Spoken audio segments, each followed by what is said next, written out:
My parents announced one of us was adopted, and we had to figure out which one before they'd tell us the truth. The envelope sat on the kitchen table addressed to all three of us in my mother's handwriting. My older sister Natasha picked it up first and turned it over twice, before opening it, while my younger brother Finn and I watched from our respective seats. Inside was a single sheet of paper with 12 words printed in Times New Roman font, size 14. One of you is adopted. You have until Christmas to guess correctly.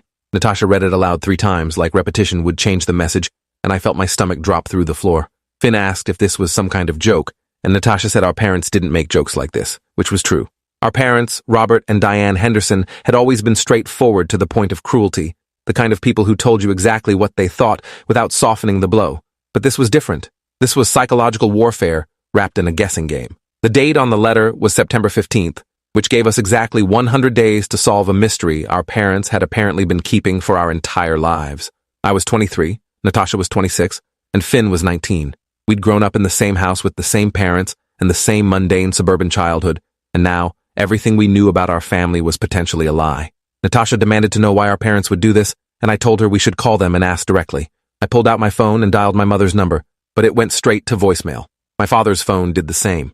I tried the house landline and got a recording saying the number had been disconnected.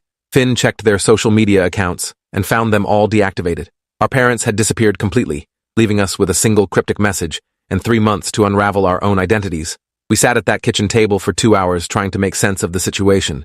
Natasha pointed out that we all had birth certificates listing Robert and Diane as our parents, which meant either the adoption had been handled through illegal channels or our parents were lying about the whole thing. Finn suggested maybe this was some kind of elaborate personality test to see how we'd react under pressure, but that theory felt weak even as he said it. I started listing physical characteristics, trying to find patterns. Natasha and I both had our mother's green eyes, but Finn had brown eyes like our father. Natasha and Finn both had dark hair, while mine was lighter. But genetic inheritance was complicated, and physical appearance alone couldn't prove anything definitively. We needed documentation, records, evidence that would reveal which one of us didn't actually belong to the family we'd always claimed. Natasha took charge the way she always did in crisis situations, pulling out her laptop and creating a shared document where we could compile information. She titled it Family Investigation and started typing categories: birth records, hospital documentation, early childhood photos, family member statements, genetic markers. Finn contributed ideas about who we could interview, listing grandparents, aunts, uncles, and family friends who might know something. I focused on the practical timeline, calculating that if one of us was adopted, it had happened either at birth or within the first few months of life, since we all had baby photos from very early ages. None of us remembered our parents bringing home a new baby, which meant the adoption had to have been hidden from the start. But hiding an adoption required conspiracy, multiple people keeping the same secret for decades, and I couldn't imagine our extended family maintaining that level of coordination. Monday morning, I drove to the county records office to request copies of all 3 birth certificates.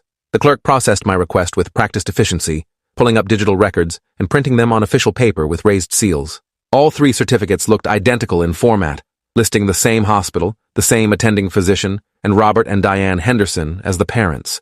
The birth dates were correct, matching what we'd always celebrated. If these were forgeries, they were extremely sophisticated. I took photos of all 3 certificates and uploaded them to our shared document, then sat in my car trying to figure out what to check next. Birth certificates could be amended after adoption, showing the adoptive parents as the birth parents, which meant these documents proved nothing except that someone had filed the right paperwork at some point. Natasha visited our maternal grandmother Eleanor that afternoon with a plan to extract information without revealing what our parents had done. She brought coffee and pastries and sat in Eleanor's living room, making small talk before steering the conversation toward our births. Eleanor was 83 with a sharp memory and opinions about everything, and she started telling stories about each of us as babies. She remembered Natasha's birth in detail because she'd been in the delivery room when complications arose, and they'd needed an emergency C-section. She described Finn's birth as straightforward and boring in comparison, saying he'd arrived so fast the doctor barely made it in time. When Natasha asked about my birth, Eleanor's expression changed slightly before she said it had been normal.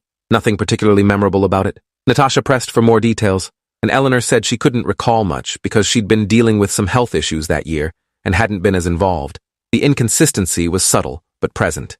Eleanor remembered 2 births vividly, but described the third in vague generalities. Finn tracked down our paternal uncle Lawrence, who lived 3 hours away and ran a small accounting firm.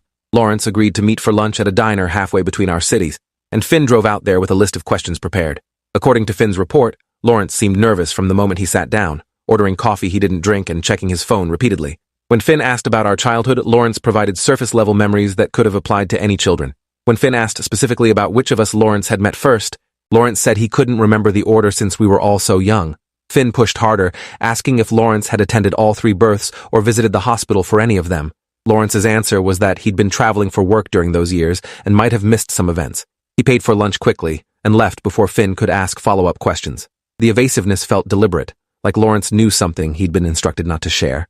I spent 3 days searching through the attic of our childhood home, which our parents still owned, but had left empty when they disappeared. I found boxes of photos, school records, medical documents, and random memorabilia from our lives. The baby photos were extensive for all 3 of us, showing newborns in hospital blankets, first baths, coming home from the hospital. But when I examined them closely, I noticed something strange. All of Natasha's newborn photos had timestamps from the hospital camera system visible in the corner. Finn's photos had similar timestamps. My photos from the hospital had no timestamps at all, just blank white borders. I found the original negatives and confirmed the difference. Someone had taken Natasha and Finn's photos with the hospital's official camera, but my photos had been taken with a regular camera and printed to look similar. Either the hospital had changed their photo policy between births, or my photos had come from somewhere else entirely. We reconvened at Natasha's apartment that weekend to share findings. The evidence was circumstantial but pointing in a concerning direction. Eleanor's vague memories of my birth, Lawrence's evasiveness, and the photo inconsistencies all suggested I might be the adopted one. But Natasha argued that circumstantial evidence wasn't proof, and we needed something definitive before drawing conclusions. Finn suggested DNA testing, and I immediately ordered 3 kits online with expedited shipping. If one of us wasn't biologically related to Robert and Diane, the DNA results would prove it conclusively. The kits arrived within 2 days, and we each provided samples following the instructions carefully. The company promised results within 6 to 8 weeks, which would give us answers by mid-November.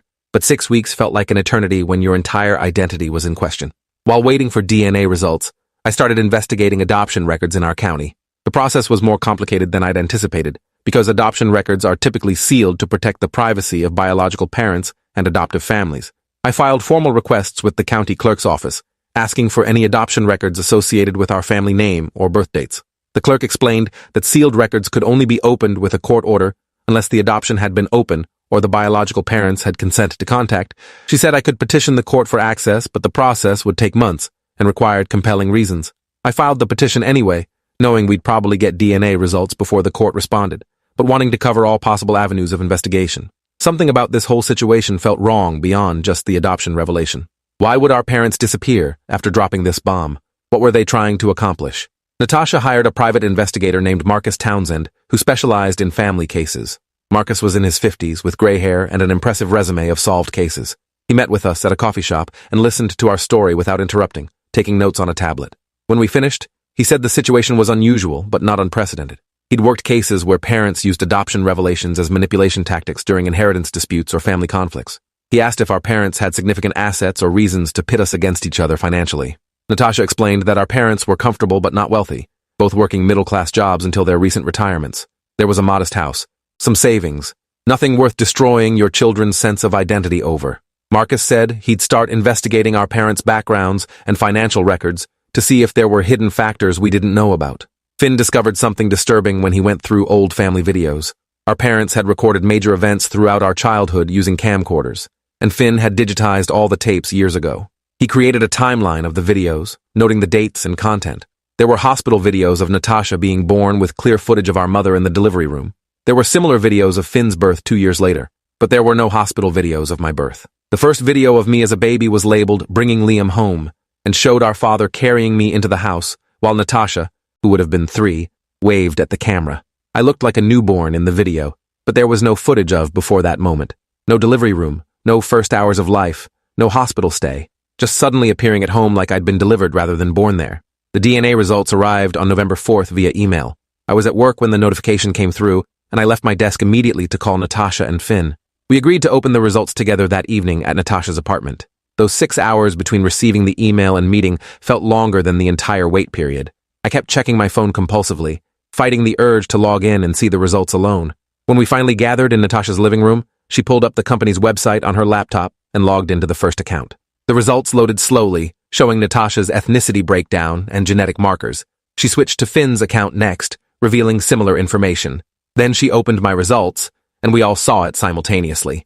My ethnicity breakdown was completely different. Where Natasha and Finn showed predominantly Northern European ancestry, mine showed Mediterranean and Middle Eastern heritage.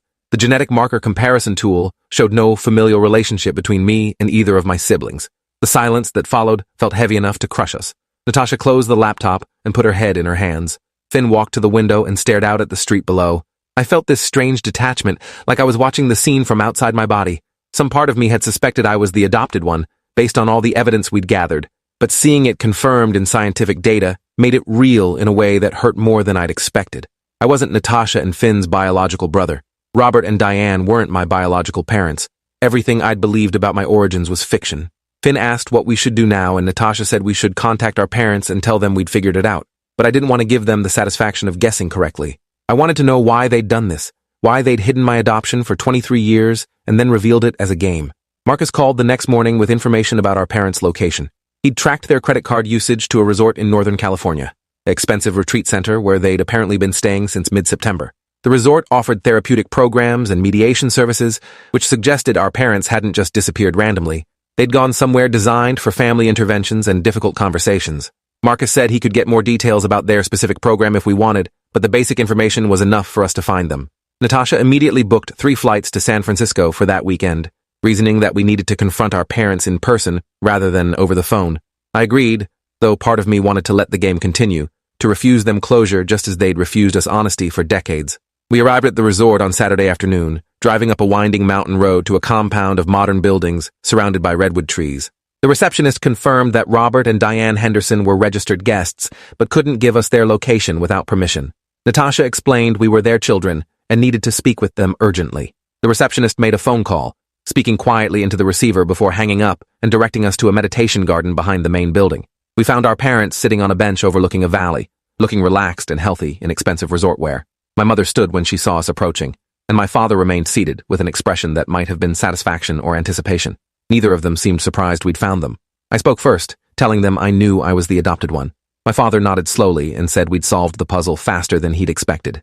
My mother added that they'd given us 3 months, but we'd managed it in less than 2. I asked why they'd done this, why they'd revealed my adoption as a game instead of having an honest conversation. My father said they wanted to see if we could work together to solve a problem, if family loyalty would hold under pressure. My mother said they'd watched us grow apart over the years, each of us pursuing separate lives and barely maintaining contact with each other. They'd hoped this challenge would force us to reconnect, to collaborate, to remember that we were siblings regardless of biology. The reasoning was so twisted that I couldn't immediately formulate a response. Natasha found her voice first, asking how they could think psychological torture was an appropriate bonding exercise. My mother pulled out a folder from the bag beside her and handed it to me. Inside were documents related to my adoption, including the name of my biological mother and the circumstances of my placement. Elena Castillo had been 17 when she gave birth to me, a high school student who couldn't raise a child. She'd arranged a private adoption through a lawyer, selecting Robert and Diane from several potential families. The adoption had been legal and properly documented, but they'd chosen to keep it secret from everyone, including extended family. They'd moved to a new city before my birth, told everyone Diane was pregnant, and presented me as their biological son from day one. The deception had been comprehensive and deliberate. Elena had signed away all parental rights and requested no further contact. I was holding proof of my origin in my hands, but it felt like reading about someone else's life. Finn asked if they'd ever planned to tell me the truth before now. My father said they'd planned to reveal the adoption when I turned 30, giving me a decade of adult stability before disrupting my sense of identity. But recent health scares had made them reconsider the timeline. My mother had been diagnosed with early-stage cancer the previous year, and though her prognosis was good, it had made them confront mortality and unfinished business. They decided to tell me sooner, rather than risk never telling me at all. But instead of having a direct conversation, they'd created this elaborate test. Natasha pointed out that they could have died during these 3 months, leaving us with the mystery unsolved and our family destroyed by their game. My mother acknowledged this risk but said she'd been confident we'd figure it out, and if they had died before we solved it, they'd left sealed letters with their lawyer explaining everything. I asked if I could contact Elena Castillo, and my mother said she'd included contact information in the folder, but cautioned that Elena might not want a relationship. The adoption agreement had been closed, with both parties agreeing to no contact. Elena had moved on with her life, married, had other children. I represented a chapter she'd closed decades ago. My father added that they'd respected Elena's wishes for 23 years, never attempting contact or sharing information with me. But now that I was an adult, the decision was mine to make. They couldn't stop me from reaching out, but they wanted me to consider Elena's perspective and potential trauma before disrupting her life. The irony of them lecturing me about considering other people's feelings after what they'd just put us through was almost too much to handle. We spent the rest of the weekend at the resort, having mediated conversations with a family therapist our parents had hired. Dr. Reeves was a woman in her 60s who specialized in adoption disclosure and family reconciliation. She guided us through discussions about our feelings, our parents' motivations, and potential paths forward. Natasha expressed rage at our parents for making a game out of something serious. Finn struggled with guilt for not being the adopted one, like he'd won a competition he never wanted to enter. I felt this strange numbness, like I was processing information about someone else rather than myself. Dr. Reeves explained that adoption disclosure later in life often triggered identity crises and required significant time to process.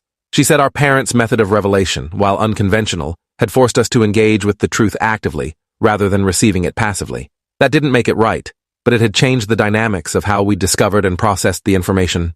My mother cried during one session, explaining that she'd loved me from the moment they'd brought me home, and the adoption had never diminished that love. She said she'd sometimes forgotten I wasn't biologically hers because the bond had felt so natural and complete. She'd chosen secrecy out of fear that knowing about the adoption would make me feel different or less legitimate within the family. My father remained more analytical, explaining their reasoning for the 3-month investigation period. They'd wanted us to gather evidence, work together, and come to conclusions based on facts rather than emotional reactions. He believed we'd grown closer through the investigation process, and our anger now would eventually give way to understanding. Natasha told them both that their justifications were self-serving bullshit, and I found myself agreeing with her assessment even while appreciating their willingness to finally have these conversations.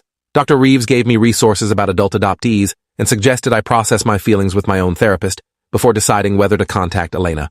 She said adoptee experiences varied widely, with some people feeling relieved to have answers, while others experienced profound grief over lost identity and missed connections with biological family. She couldn't predict which category I'd fall into, but she encouraged me to take time before making major decisions. That advice felt sensible, even though part of me wanted to call Elena immediately and demand explanations. I had so many questions about who she was, whether I looked like her, what medical history I'd inherited, whether she'd thought about me over the years. But Dr. Reeves was right that I needed to process my own emotions before potentially triggering Elena's trauma by appearing in her life unexpectedly. We returned home on Sunday evening, and I spent the next week in a fog of confusion and anger. Work became difficult because I couldn't focus on normal tasks when my entire identity felt unstable. Co-workers asked if I was okay, and I gave vague answers about family stress. How do you explain that your parents revealed your adoption as a puzzle to solve? How do you describe the feeling of discovering that your genetics don't match your siblings?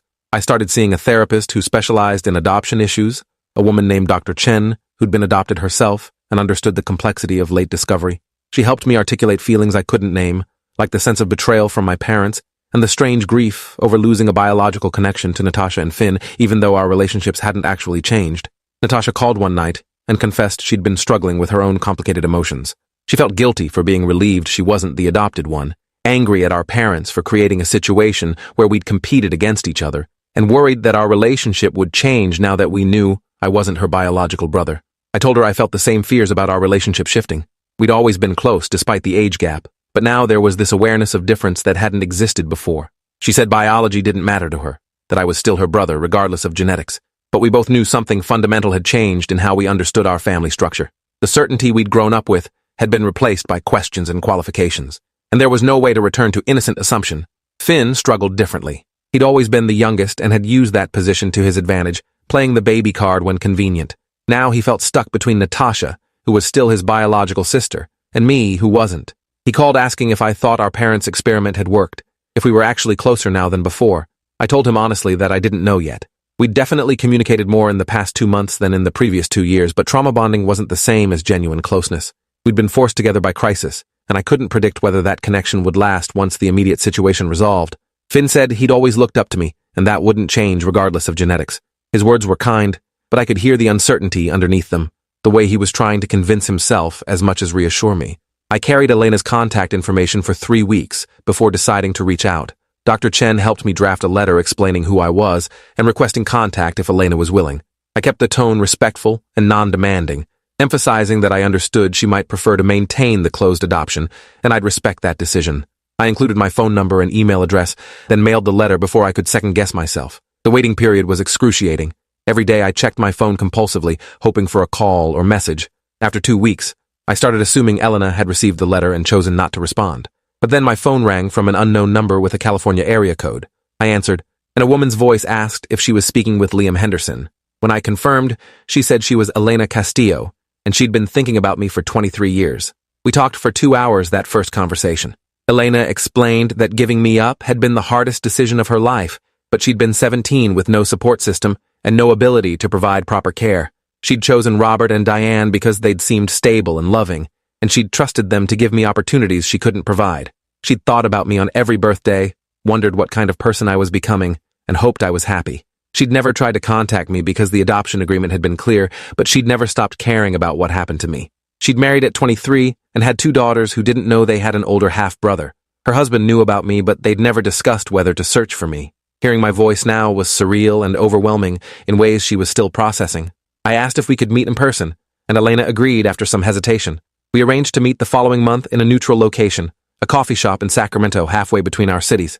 The anticipation of that meeting consumed me. I looked at photos on Elena's Facebook profile, trying to see resemblances between us. She had dark hair and olive skin similar to mine, facial features that suddenly made sense of aspects of my appearance that had never quite matched my supposed parents. Her daughters looked like younger versions of her, which meant they looked somewhat like me too. I had genetic siblings I'd never known existed, a whole branch of family tree I'd been disconnected from. Dr. Chen warned me to manage my expectations for the meeting, reminding me that Elena and I were strangers, connected only by biology, and that building relationships took time and couldn't be forced. The day of the meeting arrived cold and clear in early December. I drove to Sacramento alone, declining Natasha's offer to come with me. This felt like something I needed to do independently, without the buffer of my adoptive family. I arrived at the coffee shop 15 minutes early and ordered tea I couldn't drink while I waited. Elena walked in exactly on time, looking nervous and hopeful in equal measure. We recognized each other immediately, despite never having met. She approached the table carefully, and we stood there for an awkward moment before she asked if she could hug me. I nodded, and she pulled me close, crying quietly against my shoulder. She whispered that she was sorry for everything, sorry for giving me up, sorry for the pain of late discovery, sorry for not being part of my life. I told her she didn't need to apologize for making an impossible decision at 17. We spent 4 hours in that coffee shop talking about our lives. Elena described growing up in a difficult home situation, becoming pregnant by a boyfriend who immediately disappeared when she told him, going through pregnancy alone while finishing high school. She described the adoption agency process, meeting several potential families, choosing Robert and Diane because they'd seemed genuinely excited about having a child and had promised to provide opportunities she couldn't offer. She described signing the final papers and holding me once before letting me go, that moment branded into her memory permanently. She described the grief and guilt that had followed her for years, the therapy she'd needed to process what had happened, the eventual acceptance that she'd made the best decision possible given impossible circumstances. She asked about my childhood, and I described a mostly happy suburban upbringing with good schools and stable parents who'd loved me despite their recent twisted revelation method. Elena wanted to know about my career, my relationships, my interests and hobbies. I told her about my job in software development, my interest in photography, my hiking trips with friends. She told me about her daughters, Sophia, who was 15, and Lucia, who was 12. She showed me photos on her phone, and I could see the family resemblance clearly. She'd told her husband about our meeting, and he supported her decision to reconnect, but wasn't ready to involve the girls yet. They needed to process this development as a couple before disrupting their daughters' lives with the revelation of an unknown older brother. I understood that caution, having just experienced my own late-stage adoption disclosure. Elena asked if I was angry about not knowing earlier, and I told her I was angry at Robert and Diane for their deception, but not at her, for her original decision. We exchanged phone numbers and promised to stay in touch. Elena said she'd like to build a relationship slowly, getting to know each other as people rather than trying to force an instant parent-child bond that didn't exist. I appreciated that realistic approach. She was the woman who'd given birth to me, but Diane had been my mother for 23 years. Those roles couldn't be easily reassigned or replaced. As I drove home that evening, I felt this strange mix of emotions. Relief at finally meeting my biological mother and seeing where I'd come from genetically. Sadness about the years we'd missed and couldn't recover. Gratitude that she'd chosen life and adoption rather than other options. Confusion about how to integrate this new relationship into my existing family structure. Nothing felt simple anymore, but at least I had more truth than I'd started with. Christmas approached, the deadline our parents had set for solving their puzzle. We'd figured out the answer months ago, but none of us felt particularly celebratory about it. Robert and Diane invited all 3 of us to spend the holidays at their house, and after discussion, we agreed to attend for one day. Walking into that house felt different now, like visiting a museum of childhood rather than returning home. Everything looked the same physically, but the emotional landscape had shifted completely. Our mother had prepared an elaborate meal, and our father had bought gifts for everyone. They acted like the past 3 months had been a successful bonding exercise rather than a traumatic disruption of our sense of identity. Natasha confronted them during dinner, asking if they understood the damage they'd done by turning adoption disclosure into a game. Robert tried to defend their approach, saying the investigation had brought us closer together and taught us to collaborate. Diane added that passive disclosure would have created less engagement, and they'd wanted us actively involved in discovering the truth. Finn pointed out that involvement wasn't the same as consent, and they'd manipulated us into doing emotional labor to uncover something they could have simply told us. I stayed mostly quiet during this argument, watching my parents try to justify their actions while my siblings dismantled their reasoning. Eventually, Robert admitted that maybe they'd miscalculated the impact of their approach. Diane said she'd been motivated by fear of my reaction to passive disclosure, worried I'd feel ambushed by information I hadn't sought. Making it a puzzle had been her attempt to give me agency in the discovery process, though she could see now how that agency had been illusory and coercive. I told them about meeting Elena, and my mother's expression went carefully neutral. She asked how that had gone, and I described the meeting honestly. My father asked if I planned to maintain contact with Elena, and I said yes. Diane's face showed hurt that she tried to mask, and I felt this complicated sympathy for her. She'd raised me from infancy, loved me as her son, and now was confronting the reality that biological connections existed outside her control. I told her that meeting Elena didn't diminish what she'd been to me, but I needed to understand my full history and origin. Robert said they'd always known this day might come eventually, but they'd hoped to control the timing and circumstances. Life rarely respected those hopes. We finished dinner in uncomfortable silence, and I left wondering if our relationship with our parents would ever recover from their manipulation. Marcus called in January with information he'd continued gathering about Robert and Diane's backgrounds. He'd found records suggesting this wasn't the first time they'd used psychological games as parenting methods. When Natasha was young, they'd staged an elaborate test of her honesty by pretending to lose a valuable item and watching to see if she'd confess to taking it, even though she'd been innocent. When Finn was in middle school, they'd manufactured a situation to test whether he'd defend a friend who was being bullied. Marcus found therapy records from their divorce proceedings years ago, showing patterns of manipulation and control that a court-appointed psychologist had documented. They'd reconciled after therapy, but the patterns had apparently never fully resolved. Understanding this history helped contextualize their recent behavior. The adoption puzzle wasn't an isolated incident, but part of a lifetime pattern of using their children as subjects in their own psychological experiments. Elena and I developed a regular communication pattern, texting weekly and talking by phone monthly. She sent me photos from my infant days that she'd kept, including the hospital bracelet I'd worn and footprints taken after birth. She shared medical history information that answered questions I'd had my whole life about genetic predispositions and inherited traits. She told me about her family background, including grandparents I'd never met, who died years ago, an extended family in Mexico I hadn't known existed. Each conversation filled in pieces of my history that had been blank before. She asked if I'd be willing to meet her daughters when they were ready, and I said yes, though I felt nervous about that prospect. How do you introduce yourself to teenagers as their unknown older brother? What kind of relationship could we build at this point? Natasha and I met for coffee one morning, and she confessed that our parents' experiment had damaged her relationship with them possibly beyond repair. She said she couldn't trust people who'd treat their children as puzzle pieces to be manipulated. She'd started seeing her own therapist to process the family dynamics, and the therapist had helped her recognize patterns of control and manipulation that had existed throughout her childhood. Natasha was considering going low contact with Robert and Diane, maintaining minimal communication out of obligation rather than genuine connection. I told her I understood that decision, that I was struggling with similar feelings. The people who'd raised me had also deceived me systematically for over 2 decades. How do you maintain relationship with people who'd built your entire family identity on lies? Finn called in distress one night in February. He'd been looking through old family documents and found a letter from Robert to Diane written shortly after my adoption. In it, Robert expressed doubts about whether they'd made the right decision, whether they could love an adopted child as much as their biological children, whether I would eventually become a problem that disrupted their family. Diane had written back reassuring him that love wasn't limited by biology and they'd chosen me deliberately, making me as much their son as Natasha. The exchange showed that Robert had needed convincing initially, that his acceptance of me hadn't been immediate or certain. Finn was devastated by this revelation, feeling like it cast our entire childhood in a new light. Had Robert loved me less? Had his parenting been different because I wasn't biologically his? I didn't have answers to these questions, and adding them to my existing pile of unresolved issues about my adoption felt overwhelming. Dr. Chen helped me process the complex web of emotions surrounding my identity. She explained that late discovery adoptees often went through a grieving process similar to other major losses. I was grieving the identity I'd thought I had, the biological connection to my siblings I'd believed in, the uncomplicated family history I'd assumed. She said this grief was valid and would take time to work through. She also pointed out that I had the opportunity now to build authentic relationships based on truth rather than deception. My connection with Elena could develop naturally without the burden of parental expectations. My relationships with Natasha and Finn could be redefined based on chosen family rather than assumed biology. Even my relationship with Robert and Diane could potentially heal if they were willing to acknowledge the damage they'd caused and commit to genuine honesty going forward. I met Elena's daughters in March, 5 months after my first conversation with their mother. Sophia and Lucia knew about me by then.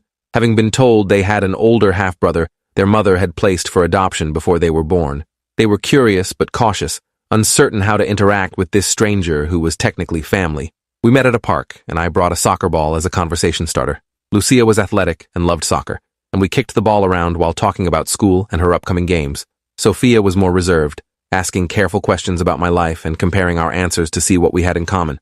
By the end of the afternoon, we'd established tentative connections. They called me by my name rather than any familial title, which felt appropriate. I wasn't really their brother in any meaningful sense yet, just a person connected to them through shared biology with their mother. Robert suffered a stroke in April, a relatively minor one that left him with slight speech difficulties and weakness on one side. Diane called to tell me, her voice shaking with fear and stress. I drove to the hospital immediately, finding Natasha and Finn already in the waiting room. We sat together for hours while Robert underwent tests and stabilization treatments. The doctor explained that he'd likely recover most function with therapy and medication, but the stroke was a warning sign of underlying cardiovascular issues.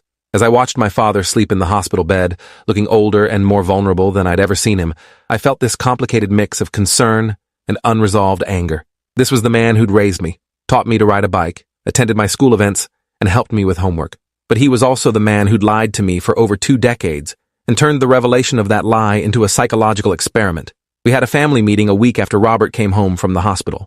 All 5 of us gathered in the living room with the artificial politeness of people who'd forgotten how to be comfortable together. Diane thanked us for coming and supporting Robert through his health crisis.